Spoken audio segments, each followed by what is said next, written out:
Yeah, myself, Dr. Rajan Prasad KN, consultant urologist at Sanera Hospital, Kengeri, Bangalore.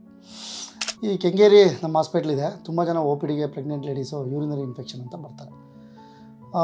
ಈ pregnant ladies ಅಂದರೆ almost 0 to 9 months ತುಂಬ panic ಆಗಿರ್ತಾರೆ. ಮತ್ತು ಒಬ್ಬೊಬ್ಬರಿಗೆ first ಮಗು ಆಗಿರುತ್ತೆ, ತುಂಬ ಪ್ರೀಷಿಯಸ್ ಇರುತ್ತೆ. ಅದಕ್ಕೆ ಈ ಯೂರಿನರಿ ಟ್ರ್ಯಾಕ್ ಇನ್ಫೆಕ್ಷನ್ ಅಂತ ಟಾಪಿಕ್ ತೊಗೊತಾ ಇದ್ದೀನಿ.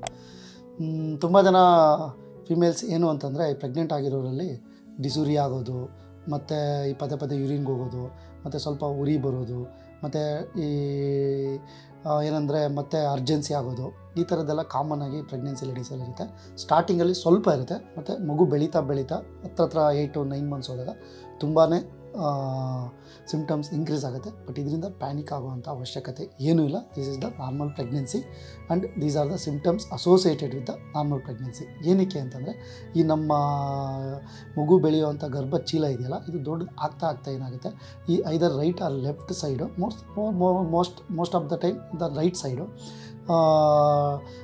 ಯುರೇಟ್ರ್ ಮೇಲೆ ಕಂಪ್ರೆಸ್ ಮಾಡಿ ಒಂದೊಂದು ಟೈಮು ಈ ಥರ ಸಿಮ್ಟಮ್ಸ್ನ ಪ್ರೊಡ್ಯೂಸ್ ಮಾಡುತ್ತೆ. ಮತ್ತು ಈವನ್ ಬ್ಲ್ಯಾಡ್ರ್ ಮುಂದೆ, ಈ ಗರ್ಭಕೋಶದ ಮುಂದೆ ಯೂರಿನರಿ ಬ್ಲ್ಯಾಡ್ರ್ ಇರೋದಕ್ಕೋಸ್ಕರ ಅದ್ರ ಮೇಲೆ ಕಂಪ್ರೆಸ್ ಮಾಡಿ ಈ ಥರ ಸಿಮ್ಟಮ್ಸ್ ಬರುತ್ತೆ. ಬಟ್ ಈ ಥರ ಸಿಮ್ಟಮ್ಸ್ ಬಂದಾಗ ಕ್ಯಾಶುಯಲಾಗಿ ಫಿಸಿಯಾಲಜಿ ಇರುತ್ತೆ.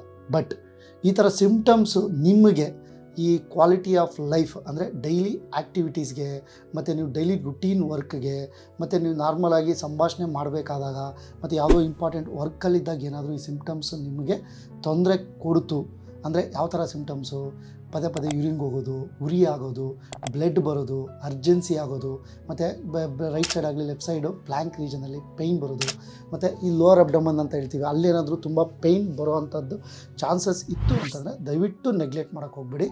Just consult A urologist for the suggestion, ಆಯಿತಾ. ಈ 0 to 9 months ಪ್ರೆಗ್ನೆನ್ಸಿ ಈ ಥರ ಸಿಮ್ಟಮ್ಸ್ ಏನಾದರೂ ತುಂಬ ಸಿವಿಯರಾಗಿ ಕಂಡು ಬಂದಲ್ಲಿ ಯೂರಾಲಜಿಸ್ಟ್ ಹತ್ರ ಬಂದಾಗ ನಿಮಗೇನು ಅಂತಂದರೆ ಏನೂ ಪ್ಯಾನಿಕ್ ಆಗೋ ಅವಶ್ಯಕತೆ ಇಲ್ಲ. ಜಸ್ಟ್ ನಿಮ್ಮನ್ನು ಹಿಸ್ಟ್ರಿ ಮತ್ತು ಕ್ಲಿನಿಕಲ್ ಎಕ್ಸಾಮಿನೇಷನ್ ಅಂತ ಮಾಡ್ತಾರೆ. ಹಿಸ್ಟ್ರಿ ಅಂದರೆ ಏನೇನು, ಇವಾಗ ನಾನು ಮೇಲಿರುವಂಥ ಸಿಮ್ಟಮ್ಸ್ ಜೊತೆ ನಿಮಗೆ ಫೀವರ್ ಏನಾದರೂ ಇದೆಯಾ ಅಂತ ಕೇಳ್ತಾರೆ ಅಷ್ಟೇ. ಇದೆಲ್ಲ ಆದಮೇಲೆ ಜಸ್ಟ್ ಆಯಿತಾ ಇನ್ವೆಸ್ಟಿಗೇಷನ್ಸು, ಯೂರಿನ್ ಟೆಸ್ಟು, ಮತ್ತು ಅದು ಯೂರಿನ್ ಕಲ್ಚರ್ ಸೆನ್ಸಿಟಿವಿಟಿ, ಮತ್ತು ಒಂದು ಸಿಂಪಲ್ ಅಲ್ಟ್ರಾಸೌಂಡು, ಈ ಮೂರೂ ಮಾಡೋದ್ರಿಂದ ನಿಮ್ಮ ಡೌಟ್ನ ಕ್ಲಿಯರ್ ಮಾಡಿ 9 months ನಿಮ್ಮ ಪ್ರೆಗ್ನೆನ್ಸಿನ ತುಂಬ ಖುಷಿಯಾಗಿ ಆರಾಮಾಗಿ ನೋಡ್ಬೋದು ಆ್ಯಕ್ಚುಲಿ ಒಂದು. ಮತ್ತು ಇವಾಗ ಈ ಟೆಸ್ಟ್ಗಳಂತ ಹೇಳಿದ್ನಲ್ಲ, ಅದರಲ್ಲಿ ಏನಾದರೂ ನಾರ್ಮಲ್ ಬಂತು ಅಂದರೆ ನೀವು ತಲೆ ಕೆಡಿಸ್ಕೊಳ್ಳೋ ಅವಶ್ಯಕತೆಯೇ ಇಲ್ಲ, ಏನು ಟ್ರೀಟ್ಮೆಂಟು ಬೇಕಾಗಿಲ್ಲ. You can do your routine works. In case ಇದರಲ್ಲಿ ಏನಾದರೂ ಯೂರಿನ್ ಟೆಸ್ಟಲ್ಲಿ ಏನಾದರೂ ಪಸ್ ಸೆಲ್ಸ್ ಅಂತ ಬಂತು, ತುಂಬ ಬ್ಲಡ್ ಸೆಲ್ಸು ತುಂಬ ಇನ್ಫೆಕ್ಷನ್ ಆಗಿದೆ, ಅದ್ರ ಜೊತೆಗೆ ಸಿಮ್ಟಮ್ಸ್ ತುಂಬ ಸಿವಿಯರ್ ಆಗಿದೆ ಅಂತಂದರೆ ಯೂರಿನ್ ಕಲ್ಚರ್ ಮಾಡಿಸ್ಕೊಂಡು ಅದರಲ್ಲಿ ಏನಾದರೂ ಬ್ಯಾಕ್ಟೀರಿಯಾ ಬಂತು, ಅದರಲ್ಲಿ ಏನಾದರೂ ಸಮಸ್ಯೆ ಇತ್ತು ಅಂತಂದರೆ ಸಿಂಪಲ್ ಆ್ಯಂಟಿಬಯೋಟಿಕ್ ಕೊಟ್ಬಿಟ್ಟು ಟ್ರೀಟ್ಮೆಂಟ್ ಮಾಡ್ತೀವಿ. ಪ್ಯಾನಿಕ್ ಆಗೋವಂಥ ಅವಶ್ಯಕತೆ ಇಲ್ಲ. ಅದ್ರ ಜೊತೆಗೆ ಅಲ್ಟ್ರಾಸೌಂಡ್ ಅಂತ ಮಾಡಿಸ್ಕೊತೀವಿ. ಏನಾದರೂ ಸ್ಟೋನ್ಸ್ ಇದೆಯಾ, ಬ್ಲಾಡ್ರಲ್ಲಿ ಏನಾದರೂ ತುಂಬ ಯಥೇಚ್ಛವಾಗಿ ಇನ್ಫೆಕ್ಷನ್ ಏನಾದರೂ ಆಗಿದೆಯಾ, ಥಿಕ್ಕನ್ ಬ್ಲಾಡರ್ ಇದೆಯಾ, ಮತ್ತು ಯುರೇತ್ರದಲ್ಲಿ ಏನಾದರೂ ಪ್ರಾಬ್ಲಮ್ ಇದೆಯಾ, ಇದನ್ನೆಲ್ಲ ರೂಲ್ ಔಟ್ ಮಾಡಿಕೊಂಡು ನಿಮಗೆ ನಾವು ಟ್ರೀಟ್ಮೆಂಟ್ನ ಸಜೆಸ್ಟ್ ಮಾಡ್ಬೋದು. ಮತ್ತು ಇನ್ನೊಂದೇನು ಅಂತಂತಂದರೆ ಎಲ್ಲನೂ ಇರುತ್ತೆ, ಮತ್ತು ಕಲ್ಚರ್ ಸೆನ್ಸಿಟಿವಿಟಿ ಅನ್ನೋದು ನೆಗೆಟಿವ್ ಬರುತ್ತೆ. ಆ ಟೈಮಲ್ಲಿ ನೀವು ಕೇಳ್ಬೋದು, ಸರ್ ಬ್ಯಾಕ್ಟೀರಿಯಾ ಇಲ್ಲ, ಏನೂ ಇಲ್ಲ, ನನಗೆ ಯಾಕೆ ಟ್ರೀಟ್ಮೆಂಟ್ ಕೊಡ್ತೀರಾ, ಜಸ್ಟ್ ಸಿಂಪಲ್ ಆಗಿದೆ, ನನಗೆ ಯಾಕೆ ಬೇಕು ಆಂಟಿಬಯೋಟಿಕ್ಸ್ ಅಂತ ಕೇಳ್ತೀರಾ. ಅದು ತಪ್ಪು. ಆ್ಯಕ್ಚುಲಿ ಏನಂತಂದರೆ ಸಿಂಪ್ಟಮ್ಯಾಟಿಕ್ ಬ್ಯಾಕ್ಟೀರಿಯಾ ಅಂತ ಪ್ರೆಗ್ನೆನ್ಸಿ ಲೇಡಿನಲ್ಲಿ ಹೇಳ್ತೀವಿ. ಅಂದರೆ ಬ್ಯಾಕ್ಟೀರಿಯಾ ಒಂದೊಂದು ಟೈಮ್ ಕಲ್ಚರ್ ಸೆನ್ಸಿಟಿವಿಟಿನಲ್ಲಿ ಸಿಗಲಿಲ್ಲ ಅಂದರೂ ಕೂಡ ಈ ಸಿಂಪ್ಟಮ್ಸ್ ಇತ್ತು, ಯೂರಿನ್ ರುಟೀನ್ ಮೈಕ್ರೋಸ್ಕೋಪಿನಲ್ಲಿ ಇನ್ಫೆಕ್ಷನ್ ಫ್ಯಾಕ್ಟರ್ಸ್ ಏನಾದರೂ ಇತ್ತು ಅಂತಂದರೆ ಅದನ್ನು ನಾವು ಸಿಂಪಲ್ 5 days ಆ್ಯಂಟಿಬಯೋಟಿಕ್ಸಿಂದ ಟ್ರೀಟ್ ಮಾಡ್ತೀವಿ. ಈ 5 days ಆ್ಯಂಟಿಬಯೋಟಿಕ್ಕಿಂದ ಟ್ರೀಟ್ ಮಾಡೋದ್ರಿಂದ ನಿಮಗೆ ವಿತಿನ್ 1 weekಲ್ಲಿ ನಿಮ್ಮ ಎಲ್ಲ ಸಿಮ್ಟಮ್ಸೂ ಕ್ಲಿಯರ್ ಆಗುತ್ತೆ. ಅದಕ್ಕೆ ಹೇಳ್ತೀವಿ ಪ್ರೆಗ್ನೆನ್ಸ್ ಲೇಡಿನಲ್ಲಿ ಫೀವರ್ ಬಂದಾಗ, ಮತ್ತು ಯಥೇಚ್ಛವಾಗಿ ಬ್ಲಡ್ ಬಂದಾಗ, ತುಂಬ ಯೂರಿನ್ ಹೋಗ್ಬೇಕಾದ್ರೆ ಉರಿ ಆದಾಗ ದಯವಿಟ್ಟು ನೆಗ್ಲೆಕ್ಟ್ ಮಾಡೋಕ್ಕೆ ಹೋಗಬೇಡಿ. ಮತ್ತು ಪ್ಯಾನಿಕ್ ಆಗೋವಂಥ ಅವಶ್ಯಕತೆಯೂ ಇಲ್ಲ. ತುಂಬ ಜನಕ್ಕೆ ಅಬಾರ್ಷನ್ ಆಗಿಬಿಡುತ್ತೆ, ಅಯ್ಯೋ ಇದು ಮಗು ಏನಾದರೂ ಪ್ರಾಬ್ಲಮ್ ಆಗ್ಬೋದು, ಈ ಥರದ್ದಿರುತ್ತೆ. ಬಟ್ ಪ್ಯಾನಿಕ್ ಆಗೋವಂಥ ಅವಶ್ಯಕತೆಯೇ ಇಲ್ಲ. ಅಂದರೆ ನೀವು ಕನ್ಸಲ್ಟ್ ಮಾಡಾದಮೇಲೆ ಇನ್ನೂ ನಿಮಗೆ ಕ್ಲಾರಿಟಿ ಸಿಗುತ್ತೆ, ಇದರಿಂದ ಟ್ರೀಟ್ಮೆಂಟ್ ಕೂಡ ಸಿಗುತ್ತೆ.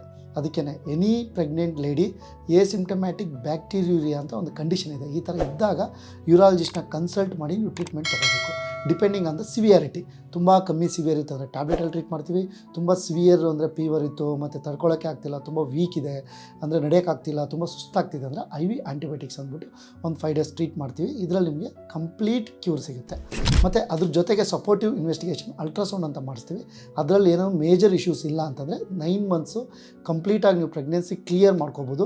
ಮತ್ತು ಯಾವುದೇ ಆದಂಥ ಆ್ಯಂಗ್ಸೈಟಿ ಆಗಲಿ, ಭಯ ಆಗಲಿ, ಮತ್ತು ಈ ಊಹಾಪೋಹಗಳಿಗೆ ತಲೆ ಕೆಡಿಸ್ಕೊಳ್ಳೋಂಥ ಅವಶ್ಯಕತೆಯೇ ಇಲ್ಲ. ಸಿಂಪಲ್ ಒಂದು ಯೂರಾಲಜಿಸ್ಟ್ನ ಕನ್ಸಲ್ಟ್ ಮಾಡೋದ್ರಿಂದ ಈ ಎಲ್ಲ ಇದಕ್ಕೂ ನಿಮಗೆ ಸೊಲ್ಯೂಷನ್ ಸಿಗುತ್ತೆ. ಆಯಿತಾ? Thank you.